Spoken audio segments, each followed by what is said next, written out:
Hello, good afternoon, and welcome to my presentation for containment and the production of highly active and sterile drugs. My name is Dirk Collins. I'm working more than 20 years for Waltner Process Systems, and I'm the specialist for isolators there. In my presentation, I want to inform you first about the Waltner Group, and then I will give you some information about the occupational exposure limit. We already heard something about that from Marta in the previous presentation. And then I will ask you a funny question. Probably Eileen told me that you can win a prize when you have the right answer for this question.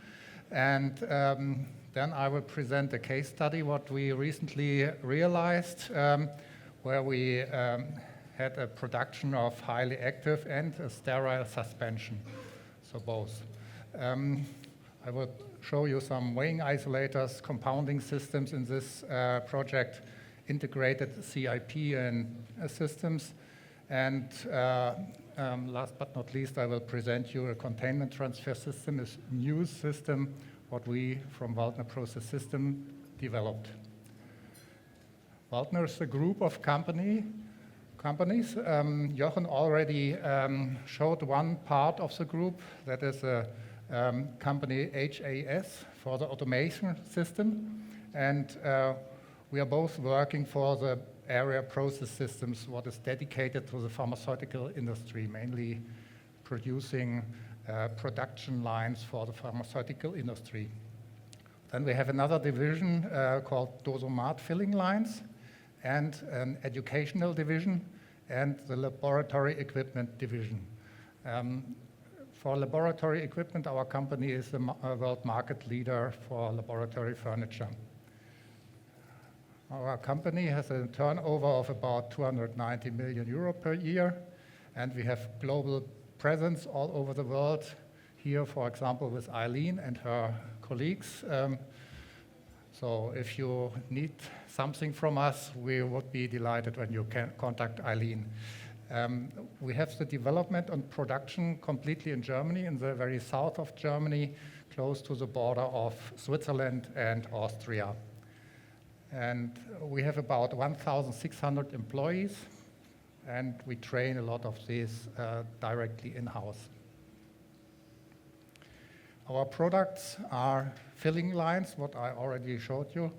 The process systems, I will show you an example of this later. Billing technologies, fume hoods, that part of laboratory equipment, and learning spaces. So what is an OEL, the occupational exposure level? I took this from the source, the ISPE Good Practice Guideline. I was one of the authors of this guideline. Marta already had the same scheme in her presentation as I will show you later too, but I will jump over this fast. And you can find this sentence in the guideline. The OEL represents a nominally safe airborne concentration of chemical substances for workers. So concentration in which the workers are allowed to work 8 hours a day, a normal day shift, without any effect on their health. And so we, as a supplier of technical containments, we have to comply with these demands that we reach, our equipment should reach the OEL, what is defined by the customer's toxicologists. The toxicologists develop the OEL, they have tests, for example, with rats or animals, and then they can calculate what is a non-observable level and the occupational exposure limit. Yeah, that is the same picture Marta had shown, so I will jump over it. Only very simple rule, what you can think about is our recommendation is for OELs smaller than 1 microgram per cubic meter, here the top of the pyramid. We recommend a closed barrier system, for example, an isolator. How do you measure the OEL? Usually after the installation of a containment system, for example, here you see an isolator, you can make the so-called SMEPAC test. This is an old expression. It's for standardized measurement equipment for particulate airborne contamination. We still use this expression, but it's not the right expression anymore. The ISPE Good Practice Guideline has a title, Assessing the Particulate Containment Performance of Pharmaceutical Equipment. And you position a lot of filters and testing devices outside of the containment, outside of the isolator at critical areas. And then you can make a test of the air outside. You suck in 1 cubic meter of air over the filters, and with an HPLC analysis, you can analyze later how much of the product, what you handle inside of this isolator, comes out of the isolator. Such an analysis would be, for example, this. Here you can see the result. That is the microgram per cubic meter, everything far below zero at the critical places. And with such a SMEPAC test, with this result, you can prove that your installation, your equipment is a safe installation, that the workers can efficiently work at such an isolator. And you can also show this to your authorities. Now we come to the funny question. And remember, perhaps you can win a prize. The question is, how many grams of sugar distributed in the Istanbul Tower 205, is this building, equals 0.1 microgram per cubic meter. I read that the Istanbul Tower is the tallest office building in Turkey. And now you can estimate how many grams of sugar you may distribute all over the whole big building. When you scan this QR code, you are directly linked to the LinkedIn questionnaire, and you can answer it directly there.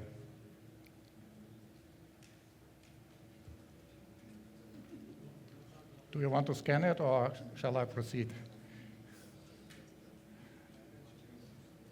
Perhaps it's too far away.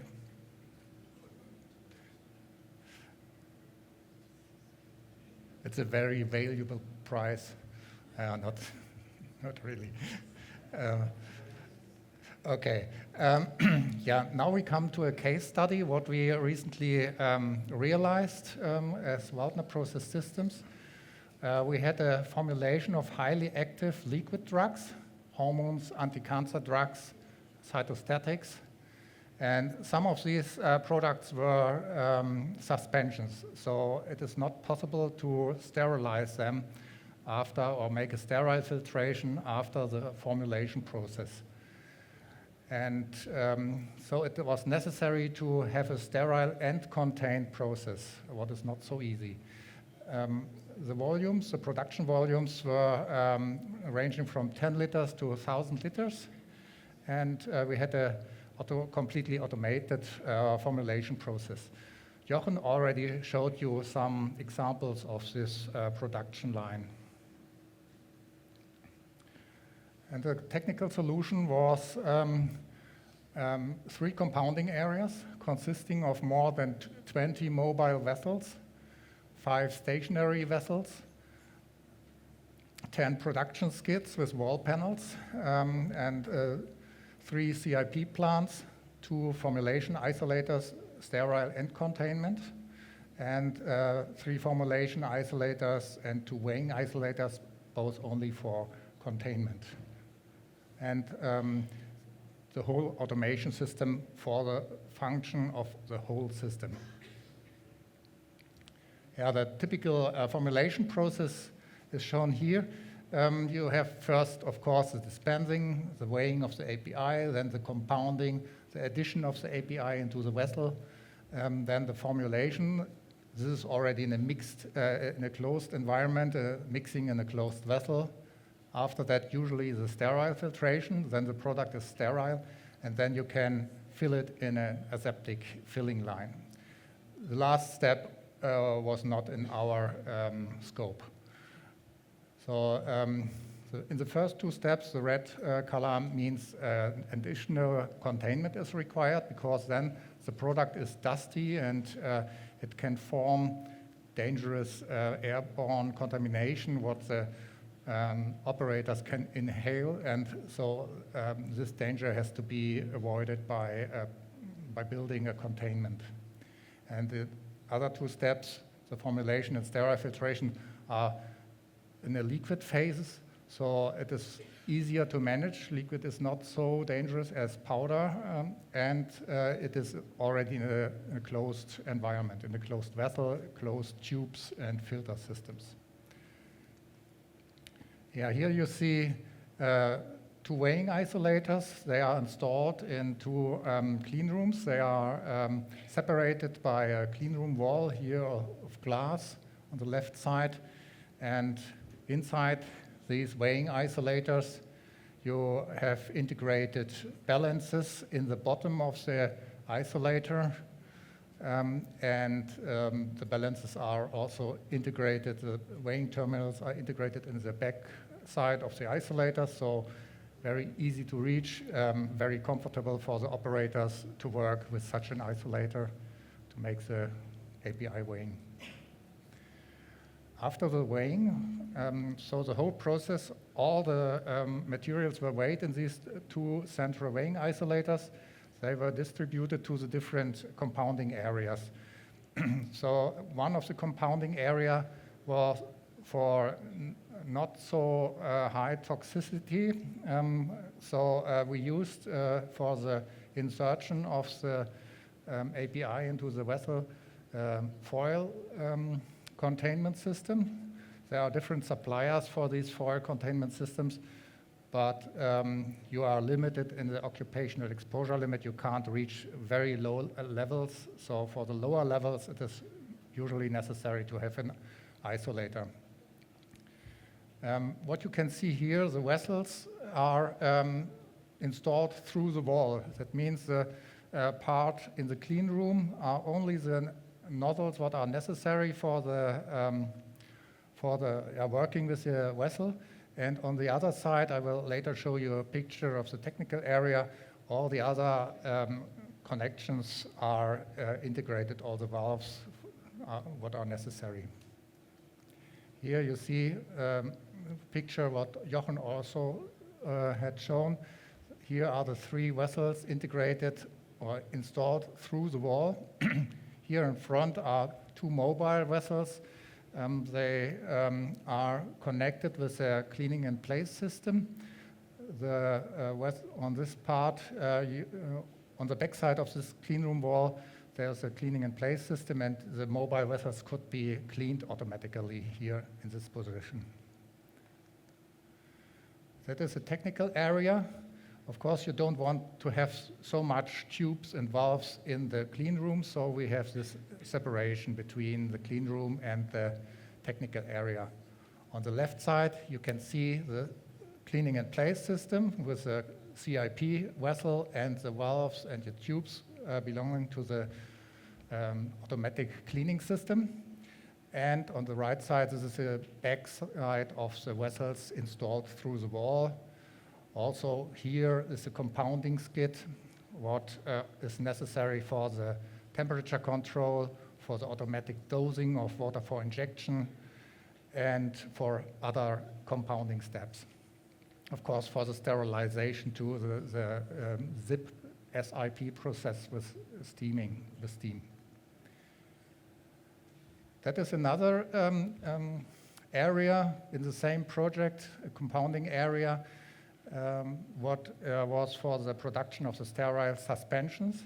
So the two isolators, what you can see here, they were not only containment, but they were also sterilizable. So that means sterilization with hydrogen peroxide, and You had operator protection by the isolators and product protection because of the vaporized VHP, hydrogen peroxide. The generators for the hydrogen peroxide are standing behind this clean room wall. Then we have 3 vessels of the 20 mobile vessels we supplied in this project. And we have here a clean room wall, a zip wall for the automatic cleaning of the mobile vessels. On the back side is the clean room, the CIP system. And these are the 2 compounding skids with a steaming in place system, the water for injection dosing, temperature control, and with the homogenizer. Because of this homogenizer, we produced a suspension, and the suspension, you can't filter a suspension anymore. And so you have to be sterile already in the compounding process. With other products where you have a liquid, it is not necessary to sterilize it. During the compounding process, you can be unsterile, but because of the filtration, you are sterile after the sterile filtration. This is a technical area of this system. You can see here the integrated CIP system. What is here on the left side, the temperature control with the tubular heat exchangers that are the blue things here, tubular heat exchangers, the hydrogen peroxide generators for the sterilization of the isolator chambers, the automatic water for injection dosing with mass flow meters. We don't use scales here in this case, but we used Coriolis mass flow meters, and the integrated homogenizers. Yes, and but now one of the central points in this production is the connection between the isolator and the pressure vessel. In Marta's presentation, we already saw one example for a transfer system what can be used for such a connection. For example, a split butterfly valve is possible to use it, but it has some disadvantages because a split butterfly valve with an active and passive valve is not completely pressure tight. So such a pressure vessel needs to have a system on the passive side on the vessel what is completely pressure tight. So we developed our own system for this docking between the isolator and vessel, the so-called Waldner docking system. The vessel is pushed under the isolators on the floor without lifting it or any necessary lifting device, because lifting devices are usually necessary for split butterfly valves or other transfer systems. And then the active part of the Waldner docking systems lowers to the pressure vessel. You can connect them tightly and can open both lids of this system. And this is the inside view of this system. You have a completely open opening where you can fill over a funnel the product into the vessel. That's a big advantage because with a split butterfly valve you have always the flap inside of the product stream, and you have a ring of concern in this butterfly valve. So we don't have this flap directly in the product flow. And after the addition of the product into the vessel, you can put the lid of the vessel in position. Then you have a kind of CIP step in between these two lids, and you can put the lid of the isolator in position, and then you can undock the vessel from the isolator. This is a system, proven system, what a lot of our customers use with a lot of success for about 10 years. And yeah, it is suitable for, it is suitable for OELs smaller than 0.1 microgram per cubic meter, and it's pressure resistant. That is unique. You don't have another transfer system what is pressure resistant. It's very robust. You don't need a lifting of the vessel, and it's easy to handle, and optionally for ATICs.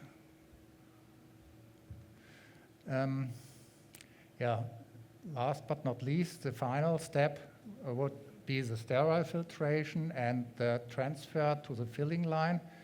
On the left side, you see a transfer panel where the product is connected to a transfer panel, goes through the clean room wall into the filling line, what is on the other side of the clean room wall. And here is the same. This is an isolator. This is a sterile filtration skid.